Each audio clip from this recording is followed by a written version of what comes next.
네, 뉴욕 증시는 이틀째 상승에 대한 각을 확실하게 잡고 있는 상황입니다. 악재들이 더 많이 거치게 됐고 오늘 호재가 굉장히 풍성했던 간밤의 흐름이었는데요. 네, 최현주 전문가와 함께 이런 부분들 짚어보겠습니다. 전문가님 어서 오세요. 안녕하십니까.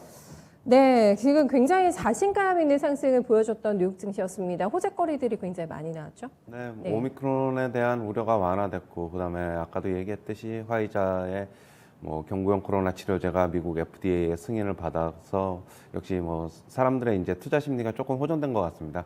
그래서 이제 산타랠리에 대한 기대감도 있고, 그래서 이제 상승 마감을 했는데, 다우는 어제 0.7% 상승, 그다음에 나스닥은 1.2% 상승, S&P 500은 1% 상승했습니다.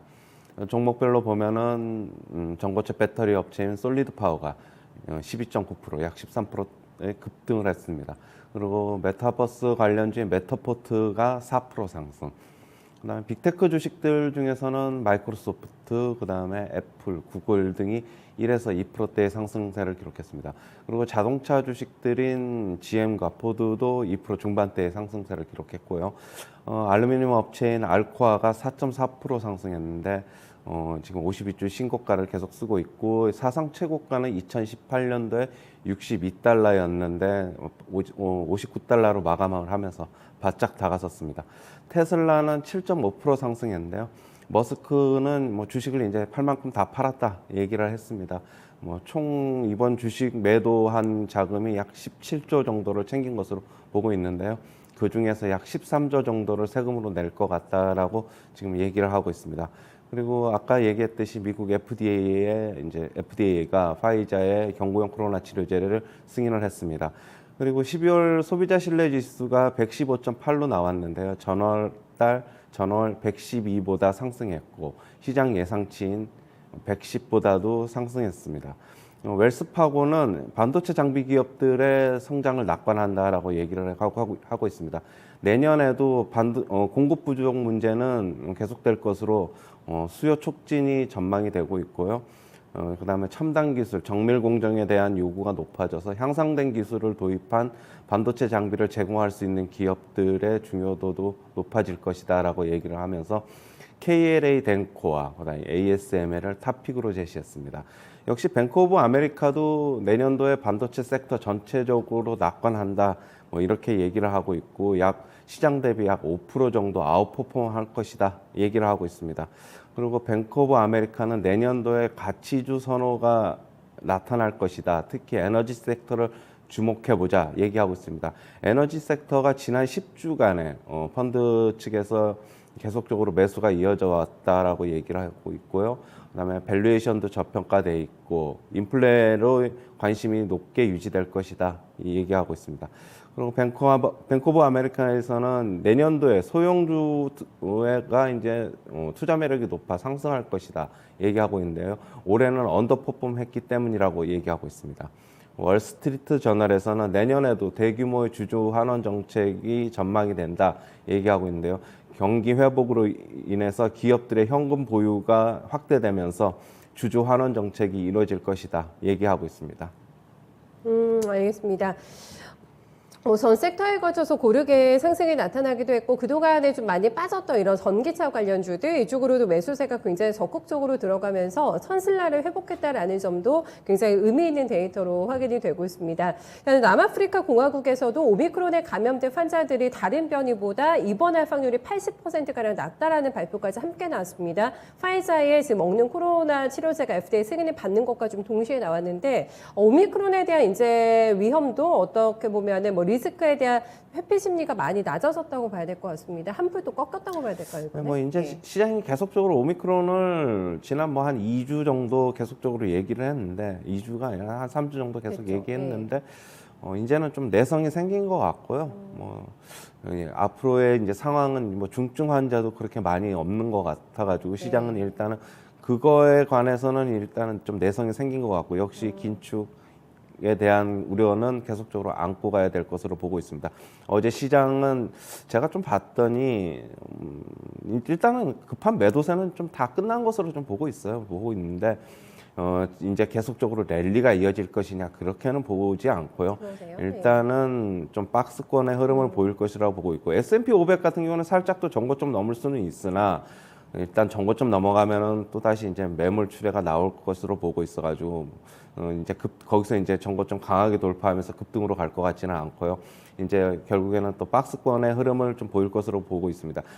그렇게 본다면 박스권 하단에서는 역시 빠지면 사자 계속적으로 유지하고 싶습니다.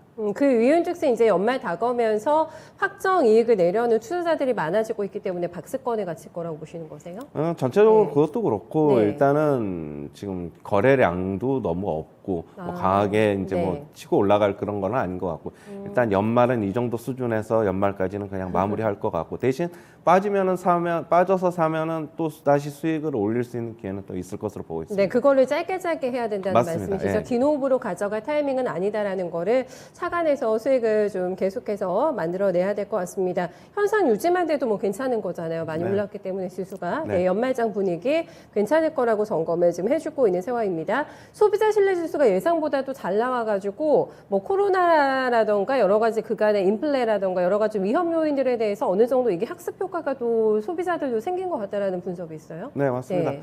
뭐 일단은 연말이기 때문에 또 소비자 신뢰 지수가 또 높게 나온 것도 있을 것 같고 네. 그리고 또 역시 미국 경기에 대한 회복감이 지속적으로 어떻게 보면은 미국 국민들한테 뭐 신뢰와 안도감을 준 것으로 좀 보고 있어가지고 저는 소비자 신뢰 지수가 뭐 오미크론이 아주 급속하게 뭐 아주 상황이 나빠지지 않으면은 내년에도 계속적으로 저는 괜찮을 것이라고 보고 있습니다.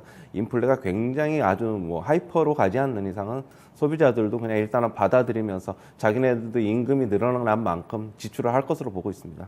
알겠습니다. 연말에 그러면은 조금 더 쇼핑 관련된 뭐 종목들 그리고 리오프닝 관련주가 등락이 조금 있었던 상황이잖아요. 내년 상반기에는 확실한 주도주가 될 거라는 월가 또 일가의 분석도 나왔습니다. 리오프닝주에 대해서 주도주가 얘기가 나왔어요. 네, 뭐 주도주 얘기는 충분히 가능합니다. 지금 네. 워낙 뭐 많이 빠졌고 그렇기 때문에 최근에 움직임들을 보면은 뭐 한 5일 정도 그러니까 한 일주일 안에 뭐 상승률이 많은 건 한 20% 이상들이 다 나왔기 때문에 네. 저는 뭐 결국에는 다시 이제 뭐 경제 재개에 대한 기대감은 언제든지 갖고 있는 것이라고 저는 보고 있고요. 물론 코로나는 지금 의학자들이 지금 24년 뭐 25년까지도 계속적으로 안고 가야 된다고 얘기를 하고 있지만은 결국에는 의학의 발달로 언젠가는 잡힌다고 보면은 이제 사람들이 이제는 결국에는 또 안고 가면서 지금 미국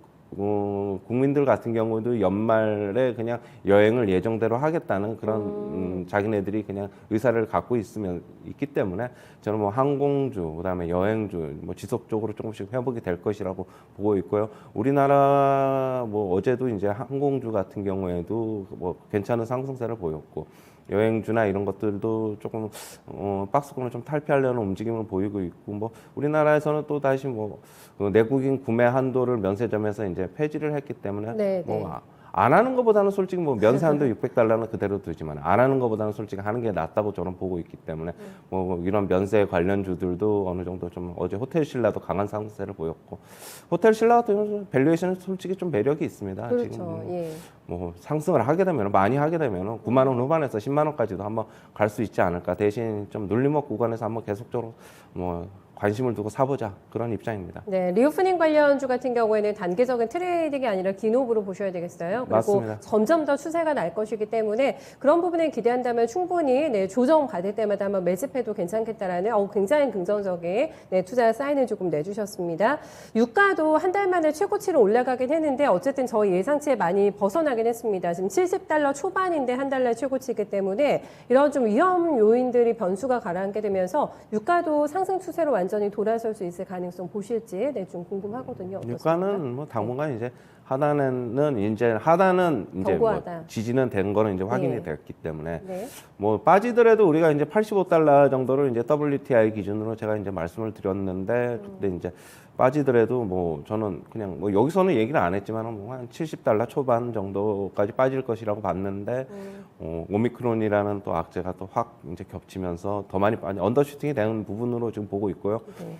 유가는 당분간 이제 박스권으로 봐야 될 것 같고 만약에 그런데 내년 같은 경우에 뭐 경제 재개가 원활히 이루어지고 그런다면은 유가는 $90까지도 또 가능하지 않을까 일단 그렇게 봐야 되는데 뭐 내년 전망은 좀 더 봐야 될 것으로 보고 있습니다. 네, 기존의 주도주였던 뭐 테슬라가 1,200슬라에서 800슬라까지 추락을 했다가 지금 다시 한번 1,000슬라가 복구가 됐습니다. 거의 다 이제 나 팔 만큼 팔았다라는 머스크 CEO의 그런 움직임들이 긍정적인 영향을 미쳤고, 애플은 뭐 지금 돌아가면서 계속 목표 주가 상향이 나오고 있는데 간밤에서 시티그룹이 목표가를 $200로 상향 조정을 했습니다. 이런 기존의 주도주들의 플레이가 굉장히 강한데, 앞서 전해주신 뱅크 오브 아메리카의 의견에 의하면 가치주하고 소형주가 유리하다라는 의견을 냈거든요.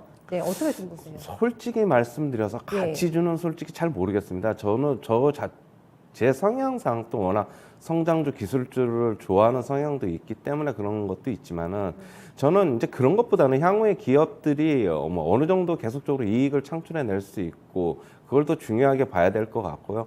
일단은 그리고 그게 이제 그 다음으로는 역시 가격이 어느 정도 만약에 많이 빠지면은 가치주로 뭐 어느 정도 일정 부분 자금이 갈 수도 있고 성장주가 많이 빠지면 또 그쪽으로 갈 수도 있고 서로 그냥 왔다 갔다 할 것이라고 저는 보고 있어요. 뭐 어느 한쪽이 저는 인플레이션에서는 어느 주식도 안전하지 않다는 저는 개인적인 입장입니다. 제 네. 주관적인 입장이기 때문에 그거는 이제 좀 참고하시고요. 저는 뭐 그렇게 본다면 여전히 저는 성장주가 많이 빠지면 성장주 사야 되고 가치주가 또 많이 지나치게 빠지면 가치주 사야 된다. 저는 그렇게 보고 있습니다. 테슬라는 지금 뭐 역시 기술적 반등 구간에 그냥 그 연장선상으로 좀 봐야 될 것 같고요. 어제도 말씀드렸듯이 역시 트레이딩 구간입니다. 예. 테슬라는 애플 같은 경우에는 어떻습니까? 애플 같은 경우에는 지금 뭐 일단 계속적으로 목표 주가 $200 글로벌 IB들이 그냥 서로 간에 이제 이쪽에서 올리면 이쪽에서도 올리고 계속적으로 지금 그러고 있는데 네. 뭐 그렇게 추가 상승은 강하게 나타날 것이라고는 저는 보고 있지 않고요. 네. 뭐 지금 전고점은 살짝 또 넘을 수는 있는데 뭐 진짜 $200가 갈지 안 갈지는 약간 좀 개인적으로는 회의적인 안심만이 느낌도 하세요? 약간 들고 있습니다. 예, 알겠습니다. 어쨌든 이런 부분들 함께 좀 참고를 해보도록 하겠고, 어제도 상승을 하긴 했는데 조금 찔끔찔끔 움직이고 있는 상황이어가지고 오늘은 이런 호재들을 얼마만큼의 재료 가치로서 반영을 해주게 될지가 좀 궁금한데, 오늘은 조금 더 힘 있는 반등 기대 가능할까요? 어제 같은 경우는 이제 물론 이제 미국 시장에서 큰 폭으로 반등을 했는데 뭐 미국 선물 지수도 안 좋고 그러다 보니까 위도 이제 꽉 막혀 있고 또 그렇다고 보고 자금이 또 들어오는 아래도 것도 이제 꽉 아니고. 막혀 있고 예. 제가 계속적으로 위 아래 이제 뭐 100포인트 그러니까 2,950에서 3,050만 좁은 박스권 계속적으로 이어질 것 같다고 했는데 역시 뭐 오늘 상승하더라도 뭐 박스권 상단으로 이제 가려는 이제 움직임으로 저는 보고 있고요. 역시 종목별로는 역시 중소형주가 좀 더 낫지 않나. 지금 중소형주 같은 경우에는 대주주의 양도세 때문에 좀 물량이 좀 나오는 종목들이 있는데 네.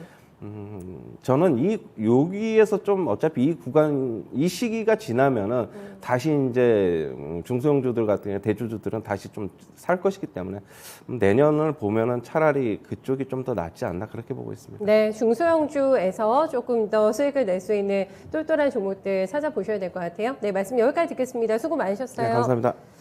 네, 오미크론에 대한 우려감이 많이 완화가 됩니다. 어제는 뭐 바이든 대통령이 봉쇄 우리는 안 하겠다라는 발표가 나오면서 굉장히 강하게 올라왔고, 그 바통 이번에 화이자가 이어봤습니다. 치료제가 투입이 당장 이번 주말부터 미국에서는 될 것 같습니다. 이렇게 된다면 큰 악재 하나가 조금은 건너가는 흐름이기 때문에 우리 시장도 조금 더 홀가분한 움직임 나타나지 않을까 싶은데요. 다만 이제 연말이기 때문에 어떤 여러 가지 상황들을 고려하면서 확정 이익을 내고 이제 매도세가 계속해서 나오고 있는 상황입니다. 이런 것들이 시장을 조금 갇히게 만들 거라는 분석이고요.